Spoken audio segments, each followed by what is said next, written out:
네, 자, 세 번째 시간입니다. 민수기 23장 23절부터 들어갑니다. 야곱을 해할 사슬이 없고 이스라엘을 해할 복술이 없도다. 이때 야곱과 이스라엘에 대하여 논할진대 하나님의 행하신 일이 어찌 그리 크뇨 하리로다. 네, 이건 친히 택하시고 부르시고 구속하여 낳으신 백성이라고 자꾸 했는데 자녀라고 해야 될 것 같아요. 생명관계이기 때문에 해할 사슬과 복술이 어디 있겠는가. 이스라엘을 구속하시고 이때까지 인도하신 것을 논할진대 하나님의 행하신 일이 너무 엄청나게 크다. 이제 그런 표현이죠. 시가 형식으로 되어 있습니다. 자, 이제 24절로 갑니다. 이 백성이 암사자같이 일어나고 숫사자같이 일어나서 움킨 것을 먹으며 죽인 피를 마시기 전에는 눕지 아니하리로다. 이건 창세기 49장에서 인용된 말씀인데, 이것은 이스라엘의 징벌 그 다음에 부활, 이스라엘의 회복에 관한 그 큰 맥락에서는 그런 예언이죠. 이 예언은 부활한 영으로 구속받은 백성이 다 강하고 이기는 자가 되어 그모스, 몰록, 바알에게 같은 신 이름이에요. 각 민족마다 달리 발음할 뿐이에요. 사로잡힌 자들을 다시 사로잡아 하나님의 교회로 세우신 주님의 백성들임을 계시합니다. 원수들을 멸하고 발등상으로 삼기 전에는 쉬지 않고 부활의 생명으로 끝까지 발락과 발람의 나라 수호신들과 싸워서 이길 것이라는 뜻입니다. 발람의 예언적인 축복을 듣고 발락은 화가 났기 때문에 이스라엘에 대하여 축복도 저주도 하지 말라고 부탁하고 민수기 23장 27절로 30절에서 발락을 부올산 정상으로 인도하여 이스라엘을 보게 합니다. 축복도 저주도 하지 말고 부올산 정상에 올라가서 모압신의 사당에서 이스라엘을 보기만 해도 모압신 그모스가 이스라엘을 저주할 것이라고 발락이 기대를 한다, 그런 말입니다. 묻지도 말고 따지지도 말고, 우리 이제 속세의 표현으로는 저주도 하지 말고 축복도 하지 말고 그러는데, 이스라엘을 보는 당신이 지금 자꾸 이스라엘 축복하는 눈으로 보니까 이제는 축복도 말고 저주도 말아라. 그러니까 이제 이런 것은 세상에서는 묻지도 말고 따지지도 말고 하라는 대로 해라, 이제 이런 뜻이죠. 발락의 기대는 자기의 신이 이스라엘을 저주해 주기를 바라고 있다라는 말이에요. 이 문제를 이해를 돕기 위해서 신명기 23장 1절로 3절 인용했는데 보겠습니다. 신랑이 상한 자나 신을 베인 자는 모압 족속과 암몬 족속을 염두에 두는 말이에요. 여호와의 총회에 들어오지 못하리라. 그러니까 롯과 롯의 딸들은, 롯이죠. 딸들은 뭐 신랑이나 신이 없으니 신랑이나 신을 베인 자, 신랑이 상하고 신을 베인 자로 상징을 해서, 그러니까 생명력이 없는 자들이다, 그런 말이에요. 사생자는 여호와의 총회에 들어오지 못하리니 10대까지라도 여호와의 총회에 들어오지 못하리라. 암몬 사람과 모압 사람은 앞에서 신랑이 상하고 신이 베인 자라는 건 실제로는 암몬 사람, 모압 사람을 염두에 둔 말이죠. 세상 교계의 목회자들이라는 건 생명력이 없는 사람들이에요, 실제로는.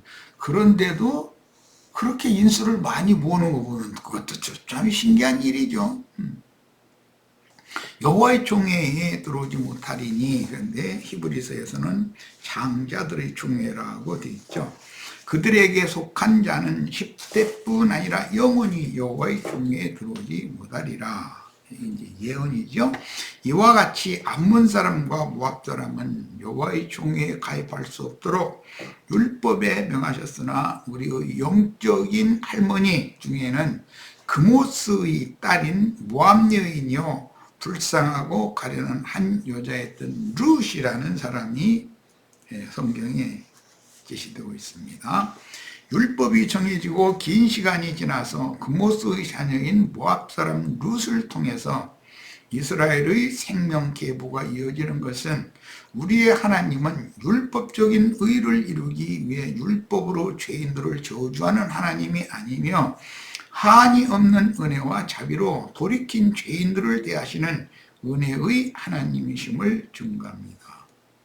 율법대로 하자면 룻이 이스라엘의 접붙임을 받고 룻을 통해서 그 아들을 낳아가지고 그 후손이 예수님의 조상이 된다는 건 이건 있을 수 없는 일이죠. 율법으로는.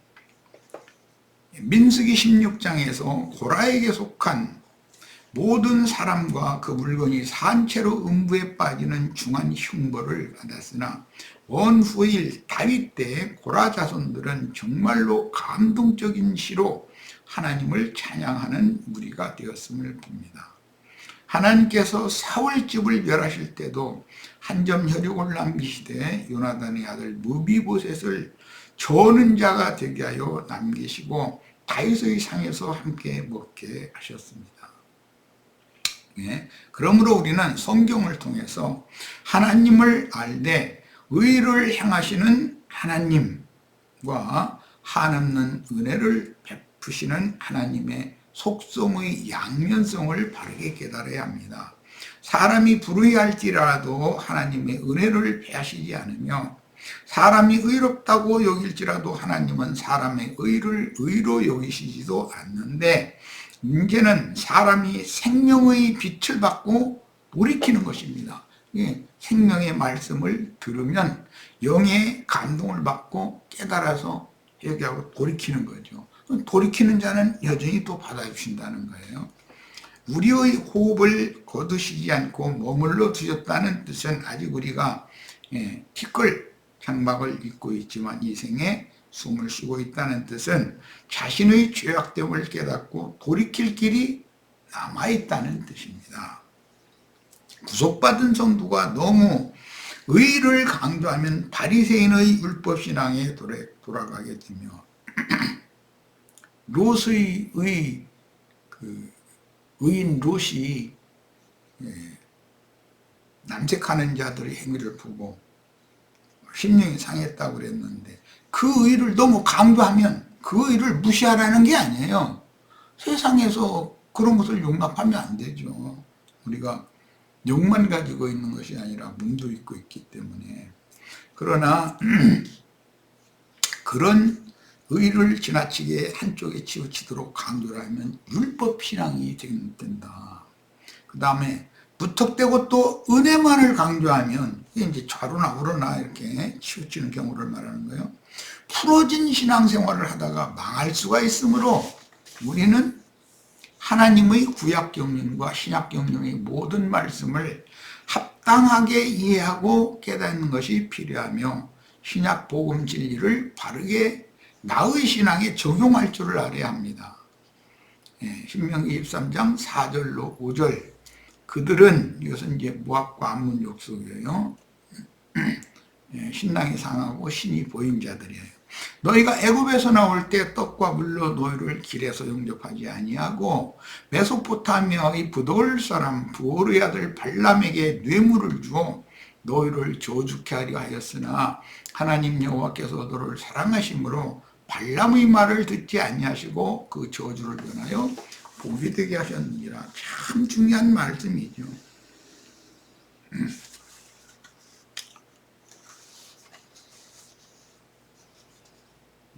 암몬과 모압 족속들은 영적으로 신랑이 상하고 신을 배인 자인 롯의 후손들로서 그들은 영적인 생명력이 없는 자들이요 사생자들을 상징합니다. 사생자라는 말은 하나님의 징계가 없는 자들이다 이 말이에요. 선민이고 선민인 이스라엘이 그렇게 혹독한 징벌을 많이 받는 것은 그들이 하나님의 친자식이라는 증거다. 그런 징벌과 징계가 없이 세상에서 뭔가 매사가 다 이렇게 흥왕하고 잘 돼가고 그런 것만 하나님의 초달하심이라는 말, 하나님의 손에 빠져들어가는 것이 무엇이라고 하는 것에 대한 어떤 말씀을 증거로 해도 도저히 머리로는 알 것 같은데 실제가 없는 그런 사람들은 가라지일 경우 또는 쭉정이 들일 경우가 많다는 거죠. 또는 많은 고생을 했으나 여전히 진리에 대한 깨달음이 없어 그 마음은 더 강팍하고 완고해져서 이 세상에 대한 소망을 끊어내지 못하고 자기 교만과 고집을 꺾지 않고 이 세상 일에 더 열심을 내는 미련하고 무지한 짐승들도 교회 안에 얼마든지 섞여 있을 수 있는 거죠. 그들은 겉으로 볼 때는 선민족 하나님의 채찍과 징계를 통해서 연단받은 이스라엘과 같이 한 하나님을 믿고 한 주를 믿으며 한 성령을 받은 것 같으나 사실은 서로가 다른 하나님, 다른 주, 다른 영을 받았기 때문에 롯의 후손들은 이런 경우를 이제 가라지라고 그러죠. 그러나 한 하나님, 한 주, 한 성령을 믿는 믿음이 분명해도 그 속사람이 온전케 되지 못한 사람은 쭉정이일 수가 있는 것이죠. 교리 구원을 받은 경우죠. 믿는데 내용물이 채워지지 않은 사람. 자, 민수기 31장 2절로 이제 6절입니다. 이스라엘 자손의 원수를 미디안에게 갚으라. 민수기 31장에 가면 이스라엘 자손의 원수를 미디안에게 갚으라 그랬는데 미디안은 이스라엘 자손의 원수다 이 말이죠. 그러니까 이런 말씀을 전체적으로 종합적으로 깨달아야 모세의 장인 미디안 사람 이드로가 모세에게 꾀를 넣어준 것이 무엇을 의미하는지를 명확하게 이해를 할 수가 있어요. 그냥 출애굽기를 그냥 읽으면 이드로가 모세에게 아주 지혜로운 꾀를 넣어줬네 이렇게 받아들이기가 너무 쉽게 돼 있어요. 성경이라는 건. 자, 그 후에 네가 네 조상에게로 돌아가리라. 모세가 매 지파에 1,000인씩을 싸움에 보내되 제사장 엘르아살의 아들 비누하스에게 성소의 기구와 시누라파를 들려서 그들과 함께 싸움에 보내매 그랬는데 이것은 미디안에게 원수를 갚는 거예요. 왜? 미디안 사람 발람의 술수로 인하여 하루에 전체적으로 2만 4천이 연병으로 죽은 문제 때문에 1,000명은 태양신을 향하여 목매달아 죽였지만, 자, 이 말씀은 광야 사역을 마무리하는 모세를 통해서 거짓 선지자 발람과 한통속인 아라비아의 미디안 족속들에게 원수를 갚으라고 분부하신 말씀입니다. 영적으로 보자면 예수님께서 육신으로 살아계실 때 유대인들의 각동 각처로 보내어 제자들에게 모든 병과 약한 것들을 고치며 귀신을 제어하는 능력과 권세를 주시고, 이건 뱀과 전갈을 밟으며 모든 원수의 능력을 제어할 권세를 주셨다는 뜻이에요. 하나님 나라를 전파하며 진리의 나팔을 불도록 보내신 것에 대한 예언입니다. 자, 민수기 31장의 7절로 18절을 인용을 봅니다.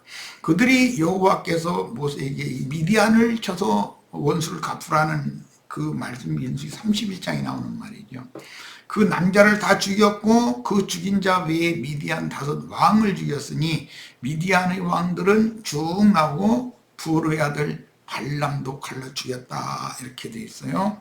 미디안의 5 왕을 죽였을 뿐 아니라 그때 발람도 같이 죽였다는 거예요. 모세가 군대의 장관 곧 싸움에서 돌아온 천부장과 백부장들에게 노하니라. 왜 그래요? 모세가 그들에게 이르되 너희가 여자들을 다 살려두었느냐, 여기 다 살려두었느냐 굉장히 중요하죠. 남자를 안 여자는 다 죽여야 돼요. 남자를 알지 못하는 여자는 포로로 살려두어서 두어야 되는 것이죠. 남자를 한다라는 것은 이방인들의 다른 교리를 받아들여 가지고 자식도 낳고 이런 이제 그런 사람들을 말하는 거예요. 그러니까 세상 교계에서도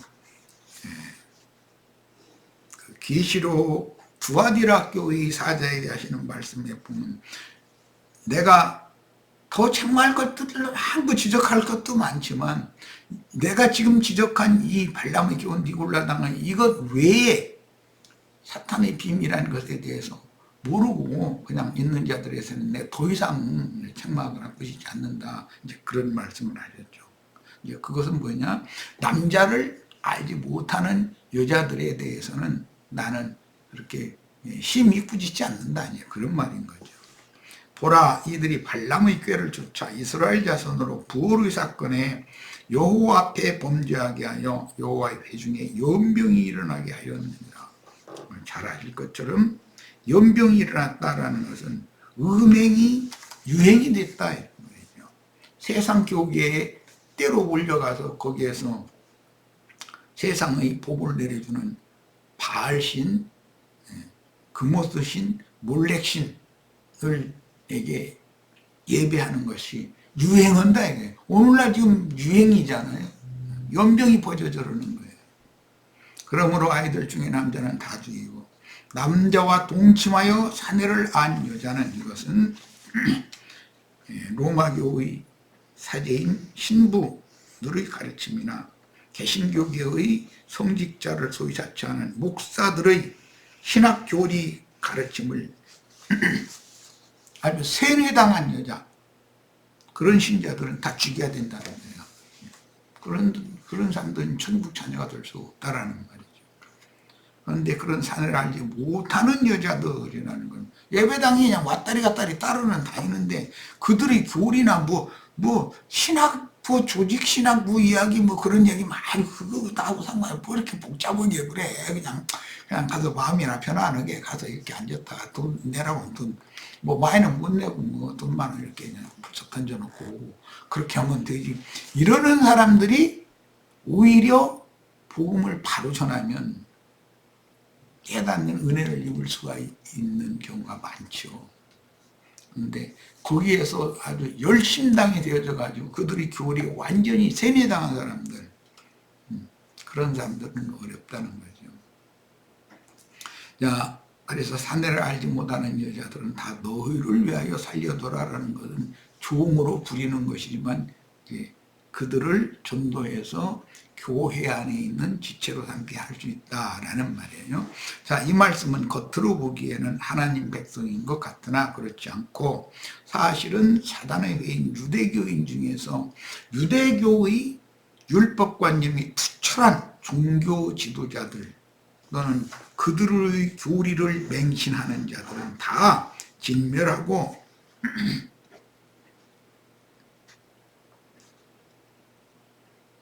그들의 교리를 맹신하여 받는 것은 그런 마귀의식을 받는 걸 말하는 거예요.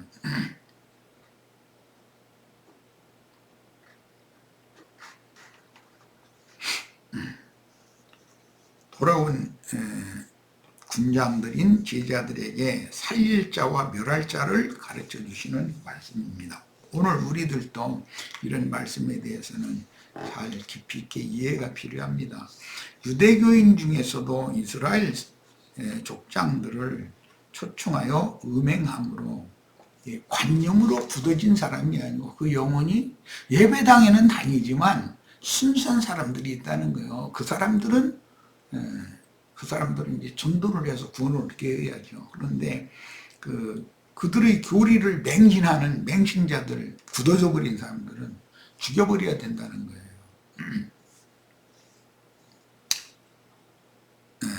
그 다음에 발람은 민수기 23장과 24장에서는 하나님의 명을 어기지 못하고 예언했으나 모압왕 발락은 그 예언을 기뻐하지 않았으므로 복수의 예물을 많이 주며 신분을 높여서 존귀케 해주기로 약조한 것들, 곧 용이 발락에게 준, 계시록은 용이 큰 음료 일곱 머리들에게 권세를 준다고 그랬잖아요. 그건 하나님이 주의 증인들에게 주신 권세와 대비하는 의도적인 표현이잖아요. 그런 권세인 발락의 권세를 받아가지고 돌아가기 위해서 음흉하게 술수를 부렸습니다. 발람은 순수한 사람이 아니고 결국은 용의 권세를 받아가지고 돌아온 사람이다. 술수를 부렸죠. 민수기 25장에서 모압 여자들이 이스라엘 족장들을 그들의 신을 위한 축제에 초청하여, 모압 여자들이라는 것은 우상신의 여사제들을 말하는 거예요. 모압 여자들의 그 우상숭배 예배에 미디안 여자들이 참여를 한 걸로 되어 있는데, 그 미디안 여자라는 것은 바알 신전의 여사제들을 말하는 거예요. 음행한 사건은 발람이 발락에게 복수의 예물과 약조한 것을 받아 돌아가기 위해서 비밀리에 이스라엘을 망하게 할 수 있는 꾀로 술법을 가르쳐서 은밀하게 발락의 귀에 넣어 주었기 때문입니다. 민수기 22장으로 25장의 전체적인 흐름을 이해하기 위해서는 위에 제시한 전반적인 예언과 비유들의 중점들을 깨닫고 숙지할 필요가 있습니다. 민수기 24장에서는 이제 내일 모레 24장을 할 거예요. 발람이 맑아진 생각에 따라 하나님 말씀을 대언하여 먼 장래사에 대하여 비유적인 속담으로 예언한 것이 기록이 되어져 있습니다. 내일 모레 목요일 날 이제 24장을 나갈 겁니다. 이걸 길게 하지 않고 하루하루에 이렇게 간략간략하게, 하도 많이 내가 이제 기독교 목회라는 게 뭐고 그들이 신숭배 사상이라는 게 어디서 오른지를 많이 했기 때문에 이걸 뭐 길게 할 필요는 없다고 생각해서 민수기 23장 이 정도로 해서 마치겠습니다. 자, 오늘 집회 모두 마칩니다.